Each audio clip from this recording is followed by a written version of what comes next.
Salam jumpa kembali lagi bersama Amunisi News TV dengan berbagai informasi yang dikemas secara tegas dan akurat. Jangan pindahkan channel Anda sebelum menyimak hingga tuntas. Bea Cukai Provinsi Jawa Barat terima dana sekitar 30 triliun rupiah dari hasil cukai tembakau. Wow, angka yang sangat fantastis.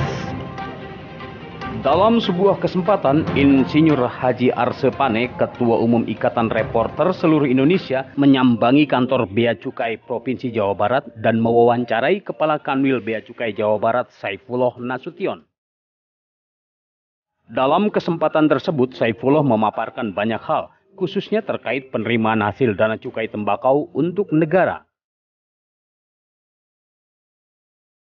Di masa era new normal saat ini, apa giat yang Bapak lakukan untuk menjaga stabilitas geliat perekonomian untuk di Jawa Barat, khususnya wilayah kerja kepabeanan yang di bawah Bapak? Terima kasih atas koordinasinya.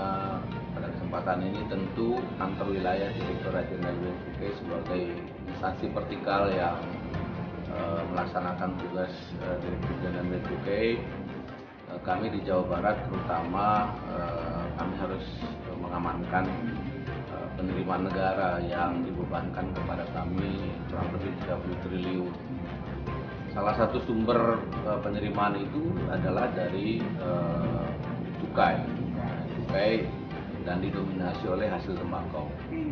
Nah, sampai dengan hari ini kami telah melakukan penindakan terhadap pelanggaran cukai itu kurang lebih 950 kali penindakan dengan total jumlah batang rokoknya kurang lebih 11 juta batang rokok.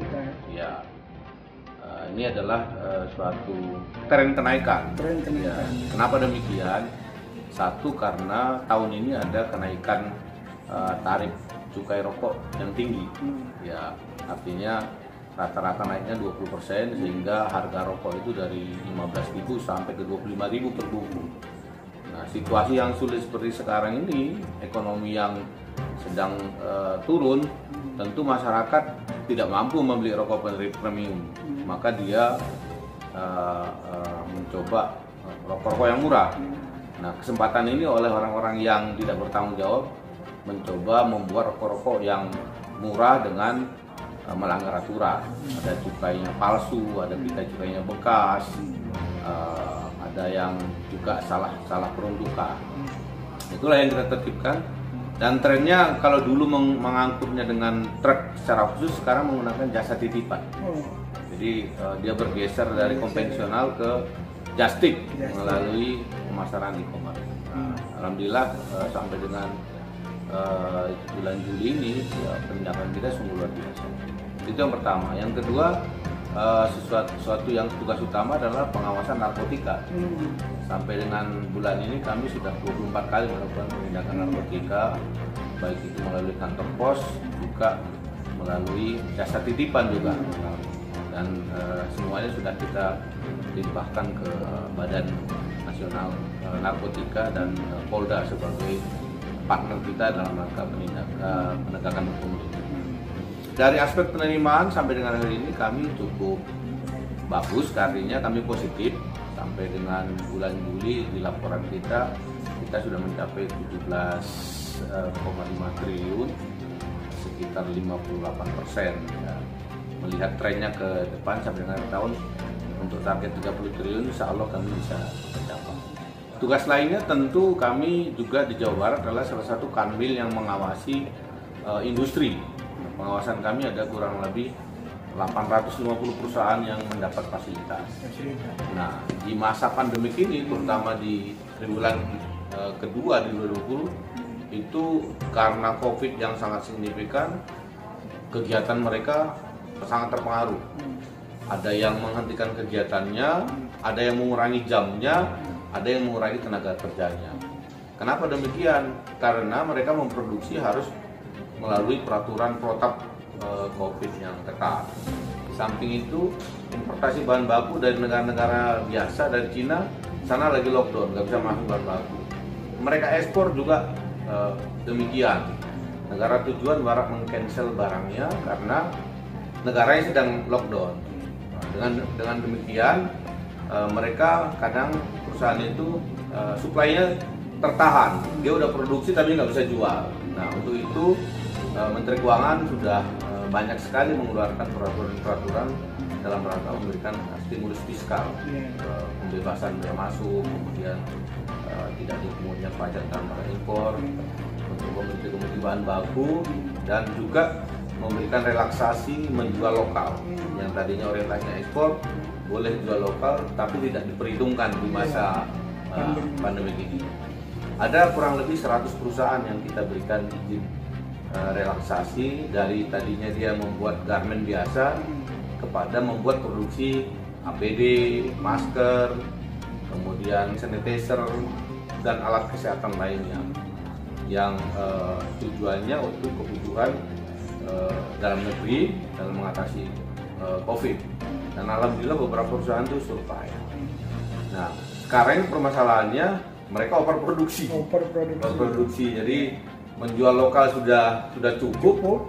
Nah, ini dia mau cari pasar keluar. Nah, sementara di luar sana masih belum. Itu yang jadi tantangan baru bagi kita, sehingga mungkin diharapkan peran-peran organisasi seperti Kadin atau asosiasi lainnya ikut membantu bagaimana bisa memasarkan produksi kita ini. Harapan kita memang di semester 2 atau di triwulan ketiga ini kita bisa positif supaya kita nggak masuk ke jurang resesi. Ya, kami dari Kanwil BPJS Jawa Barat seluruh jajaran komitmen untuk senantiasa menjalankan program yang digariskan oleh Menteri Keuangan maupun BPJS dan senantiasa melaporkan perkembangannya. Kemudian tentu kami selalu melakukan inovasi dan simplifikasi dalam pelayanan agar masyarakat bisa dilayani secara baik dan mereka bisa bangkit dalam situasi yang sulit.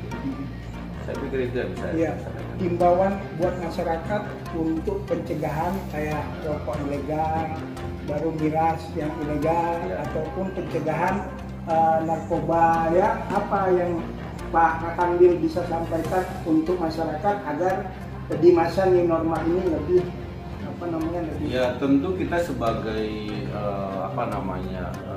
instansi yang bertanggung jawab terhadap pelaksanaan undang-undang ITE tersebut, kita minta kepada masyarakat agar membeli produksi yang legal dan tidak melanggar aturan, ya, karena barang-barang yang ilegal ini memang murah harganya, tapi standarnya kan tidak sesuai. Bahkan karena sifatnya barang cukai ini mempunyai karakteristik dan harus dibatasi peredarannya, kemudian harus dikendalikan bagaimana menjualnya karena mengganggu kesehatan, ini bisa berdampak kepada kesehatan yang lebih buruk. Nah, untuk itu kita minta supaya masyarakat tidak tergiur dengan harga murah, tapi mencari memang rokok yang murah yang betul-betul legal. Kemudian kita tahu bahwa narkotika adalah musuh bangsa dan setiap kesempatan Presiden menyatakan adalah musuh kita bersama. Saya pikir kalau kita ingin maju mencapai cita-cita kita di 2045 nanti negara yang maju, ya kita harus membersihkan generasi kita ini generasi yang baik, yang bebas dari narkotika. Mari kita bersama untuk memberantas itu, karena tidak mungkin polisi, BNN, Bea Cukai bekerja bersama tanpa dibantu oleh masyarakat.